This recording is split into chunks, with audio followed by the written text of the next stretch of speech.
Episode 24 des Passionate Teams Podcast. Hier der zweite Teil vom Interview mit Marcin Floryan.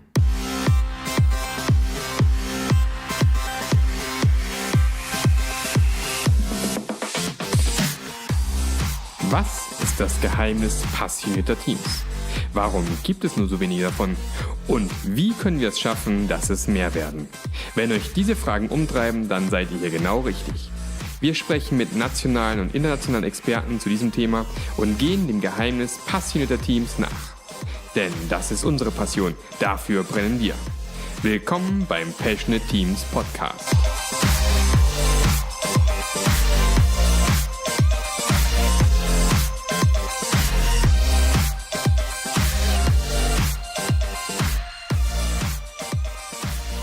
Again, I'm glad you're calling this out because I think there is a misconception generally in our industry and maybe also in other industries is that giving and receiving feedback is something that every human is equally capable of.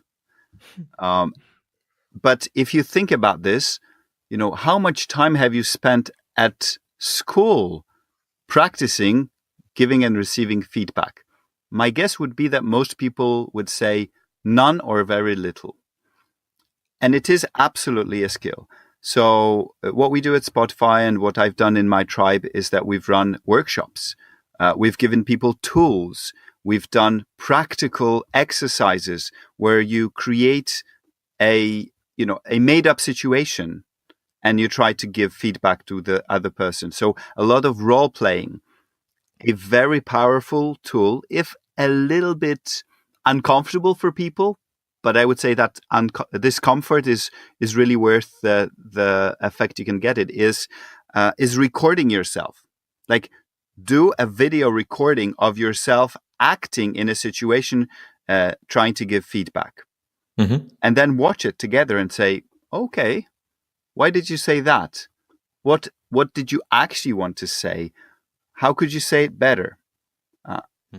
Super uncomfortable.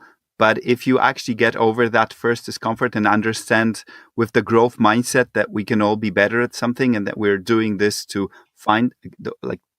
discover those opportunities for improvement, then leaps and bounds in how you can improve in this skill of giving feedback. I think I would also notice that the other side of feedback is also important, is also a skill and also needs to be practiced, which is receiving feedback. How do I react? Do I say, "Oh, thank you, that's nice," or "No, I don't agree"? Or do you actually try to have a conversation with the other person about, "Oh, okay, help me understand. What do you mean by this? In what situations have you seen me do this? How do you think I could change it to make it better for you?" And 100 other things.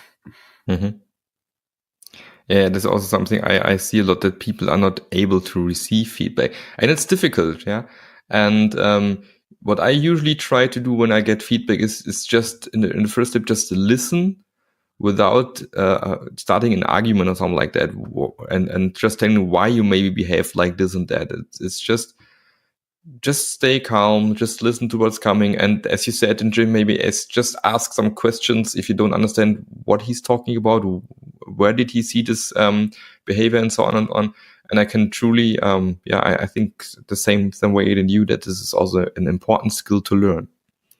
And I have this little model that I think is super helpful here. You know, when you say listen for what the person is trying to say, you can think of different ways of listening. And this listening, which I think is really helpful when you receive feedback, is what is called listening for understanding. So a lot of us have this natural reaction, natural instinct to listen to the other person in order to respond. So as we hear the information coming in, we immediately start our brains on working, okay, oh, no, I need to say this, and I need to respond like that, and I need to defend myself in this way. And that's not as helpful when you receive feedback as listening for understanding. So, okay, where is this person coming from? what have they seen that I don't see? How does that affect them? What are their emotions?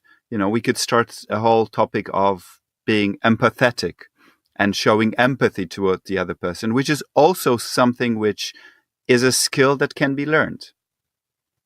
Mm-hmm. And there's when we talk just about listening, there's a nice TED talk by Julian Treasure. You might know this, right? And he's using an acronym which is called RASA. Okay. Which is a Sanskrit word for juice or essence. And this acronym stands for four elements. The first one is the receive, which means pay attention to the person. The second one is the A, the appreciate. So just making little noise like, okay, just that you appreciate that you're getting the feedback.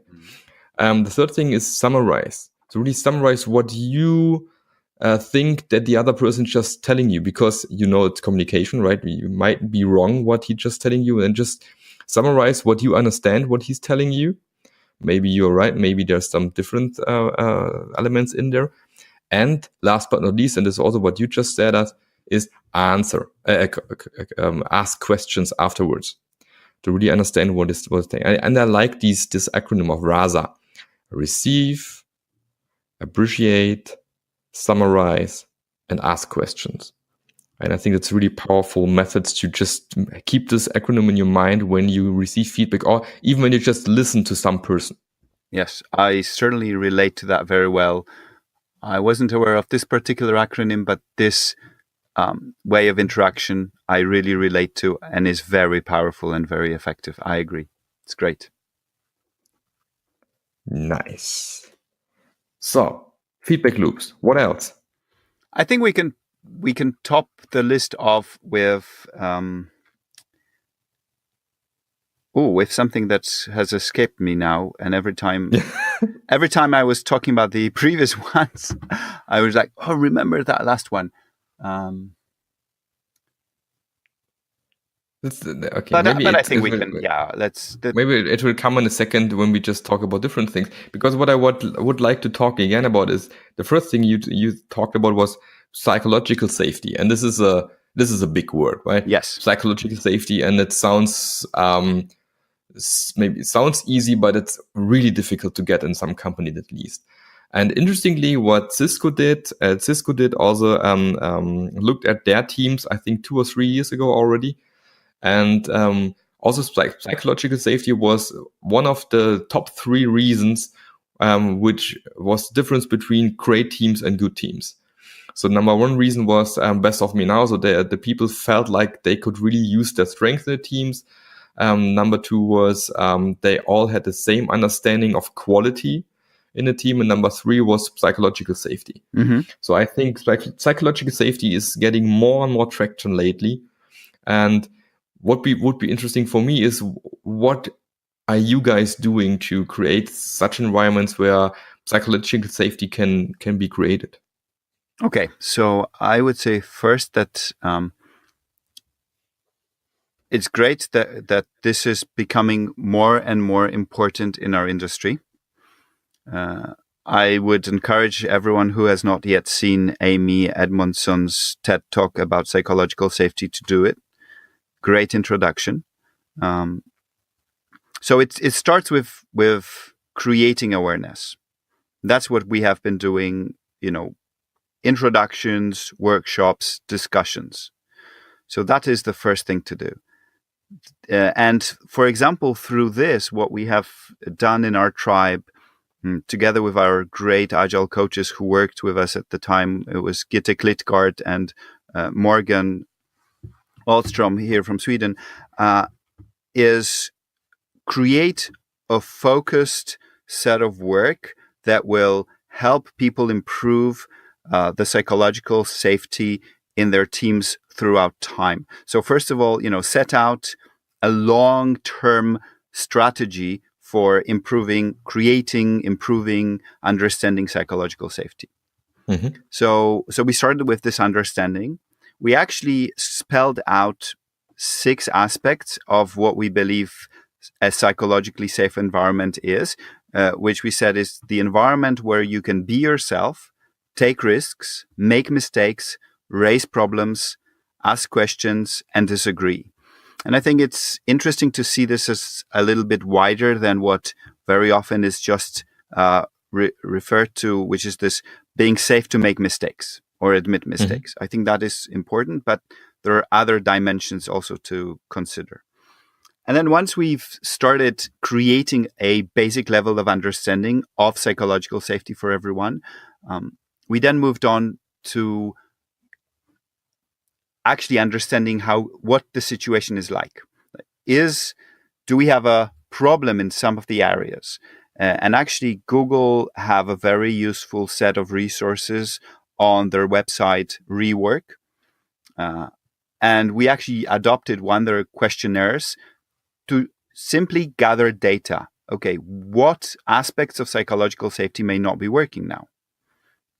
And then once we've done that, we got some insights into, okay, what might we need to work with? Once we understood what we need to work with, we started doing workshops with each team. Workshops where we started giving people some tools, but we also started asking teams to, in their own context, create practical actions that they will take that will help them improve psychological safety. And these actions were very different from, sharing mistakes more openly, to trying some technical practices, to learning more about feedback, to creating statements around expectations of each other, and so on and so on. And then we follow up on this. We do another data gathering after a few months.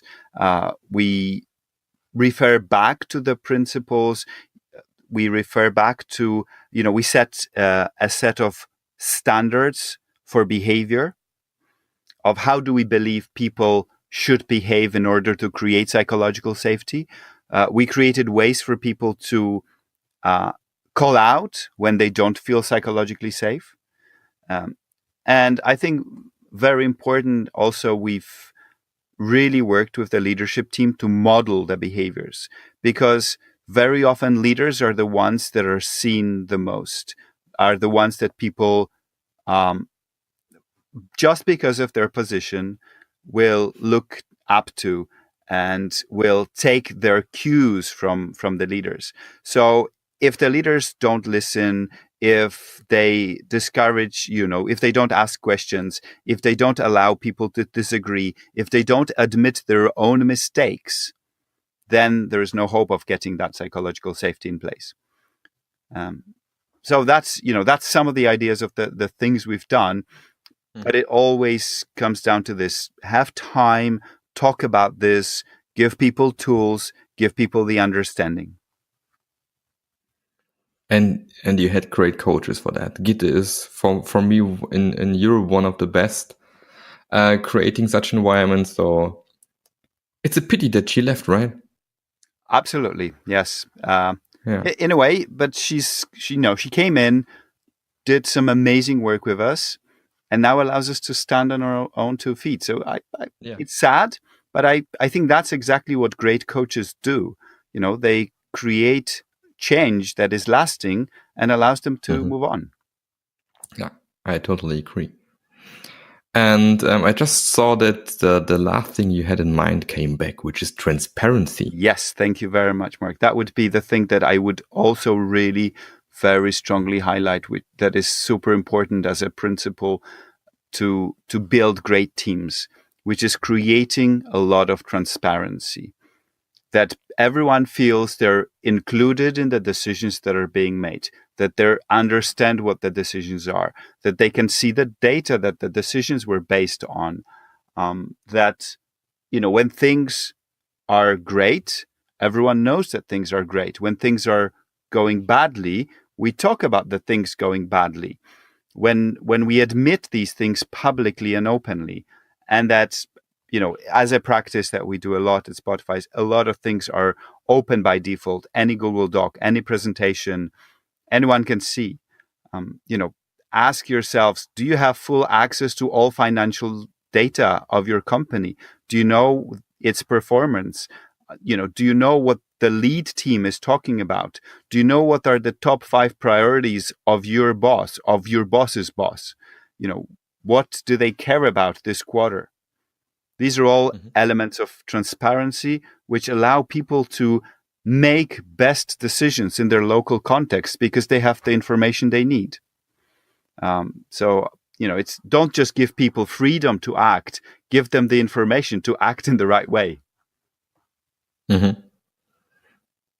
I totally agree. Why do you think do some companies struggle with such a wide transparency? For 2 reasons, I believe. Because it's super scary, because you worry that people will abuse that information or use it against you in some way, that people are irresponsible and will share that information.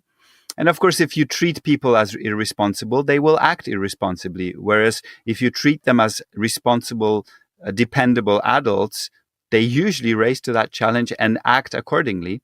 So that's one aspect. And the other aspect, probably even more important, is control. So, this notion of the one that has the information, the knowledge, has the control and the power. And so it's this reluctance of letting go of control, allowing things to be decided locally and trusting for the right outcomes to emerge rather than doing command and control, inspect, see exactly what happens, micromanage. It's a very different way of thinking. Yeah, I agree. And that's why it's so difficult in some companies to introduce transparency. If they are fully closed in the first step, you just can't go fully transparent in the next step. That doesn't work. No. So people are not able to cope with all this information. And what I like to talk about when I work with companies is you can't just put your employees into a goldfish bowl and then the next step throw them into the ocean, right? This is a too big step for them. Yes. And also a too big step for middle management, whoever is involved in your company. So you have to find out, okay, what could be the next big aquarium where you could put your goldfish in that he can adapt to the new environment, to a bit more freedom. And then if he feels fine and safe, then you can go maybe to an even bigger aquarium. And at some point in time, of course, you can throw them into the ocean. But it's a bad idea to start directly with the ocean when you came from a little and small fishbowl where you have been in the last 5 to 10 to 20 years, right? I think that's one way of looking at this. I actually believe that when it comes to transparency and providing people access to information, I would like to see people making the big jump and, going into the ocean and opening up, because it's not the same as necessarily saying, look, you've seen no information. Now all is out there and we expect you to take it all in. We can say, look, we are making a commitment, decision, change to provide you with all this information openly and transparently, but we don't expect you to act on all of this information now at once. And in that sense, I totally agree that you have to say, okay, now we would like to give you access to, our app's performance data. Can you use that to improve your part of the product? Now we're going to give you full transparency of the user ratings and user reviews. Or now we're going to give you the all the data on our financial results, and so on and so on. And, maybe make that data available straight away, but ask people to start using more and more of it. Yeah, true. And of course, there are people out there who can jump directly into the ocean. There are people like that. But I see, especially in big corporations where people are, they have this old cultures and there is no real transparency. You can't just go to full transparency in a single step. It doesn't work. And it may work for some of these people. I always say it's about maybe one guy in 10. So about 10% who are able to go this big step, but 90% they need a slower pace to get there. And that's one of the main issues from my point of view why bigger corporations like Daimler, Bosch, and all these struggle in some areas with going agile, because They just try to do it in a single step, and then everybody is just scared and don't know really how to behave now. Then there are lots of mistakes, and then of course middle management, they come, my people are now doing strange things, and things are going the wrong direction. I have to get back into command and control mode again, because otherwise everything is just going into wrong directions, right?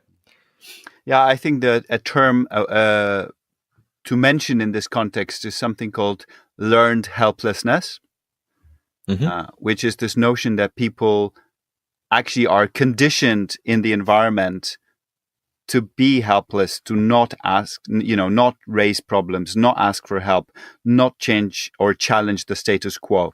And I very much agree, 20 years of conditioning someone like this takes a long time to change. But people are very resilient.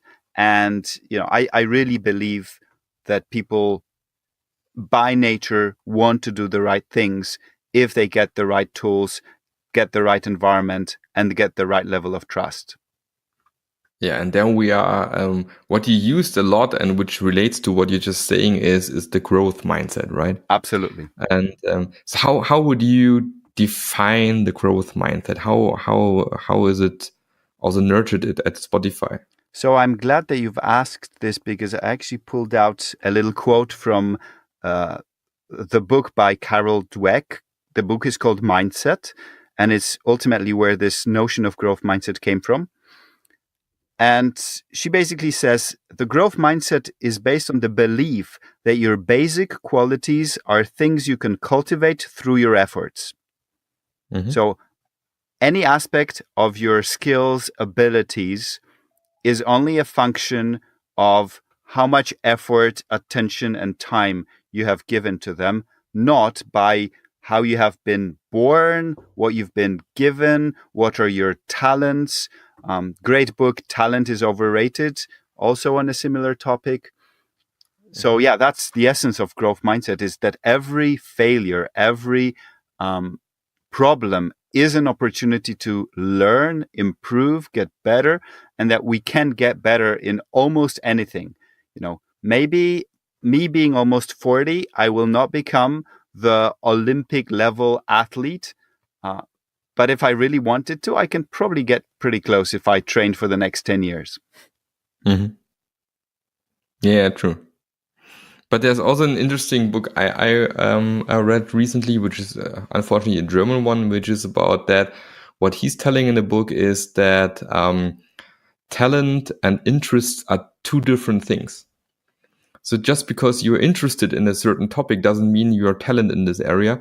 And I agree that talent is overrated and not maybe the necessary in any case. But sometimes it helps, right? If interest and talent come together, it's awesome. And of course, you can come to a certain level when you work and really are really interested and really want to get there.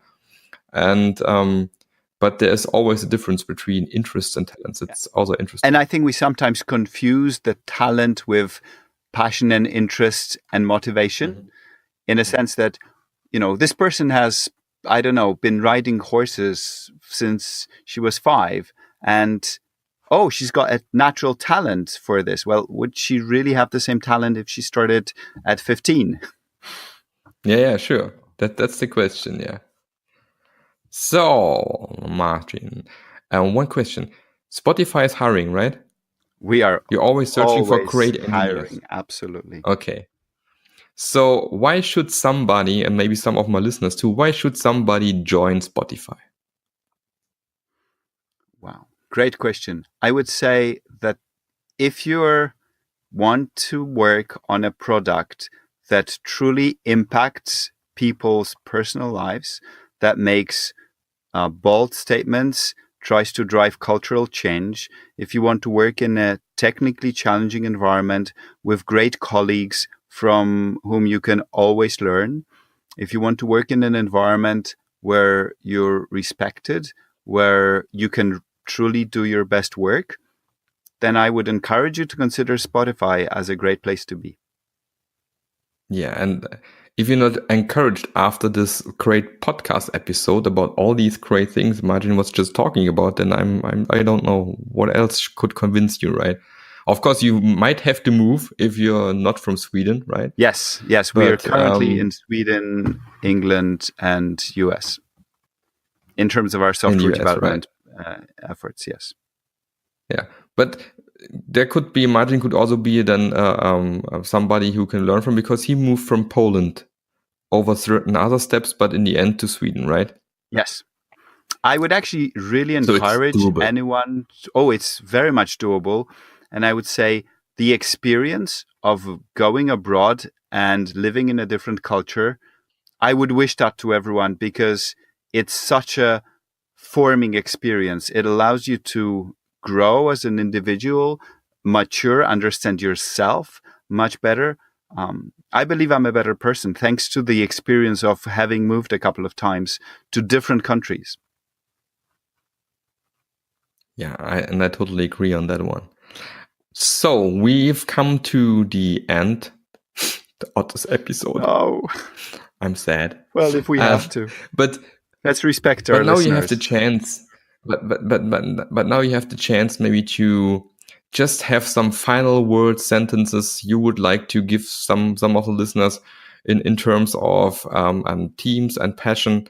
So what would be maybe your most important learning in the last 5 to 10 years you would just maybe comprise in a sentence or 2 or 3 sentences you would like to tell at the end of this episode? Okay, I will try to make it short. I think to tie back to the title of this podcast, I would really encourage every single person to first find and understand their passion and really follow it. Because there is a huge difference between working somewhere just because it's a job and working somewhere where you feel truly engaged and passionate about. And, if I've learned anything over the last 10 years is that it is always okay to move on. I think, some of us are a little bit more privileged in the sense that it's easier for us to move on. But I really hope that, especially in today's Europe, most of us have an abundance of opportunities. And it's very often just about seeing those opportunities and being brave enough to take them on, to change a little bit your current situation, because you may not even know what amazing things await you if you have the courage to make that change. Wow, what a great finish of this episode. Thank you, Marcin, very, very much for being in this episode with me together. Thank you for having me here. And it was great meeting you again just a few weeks ago, once in Venice and once in Kiev. Likewise, absolutely. We haven't seen each other for ages, and then we bump into each other every other week. It's interesting. And I'm quite sure we will see us again. And so thank you very much for your time, for being at this podcast. And I hope to see you soon somewhere else in this world. Likewise. Thank you very much. Bye, Marcin. Bye.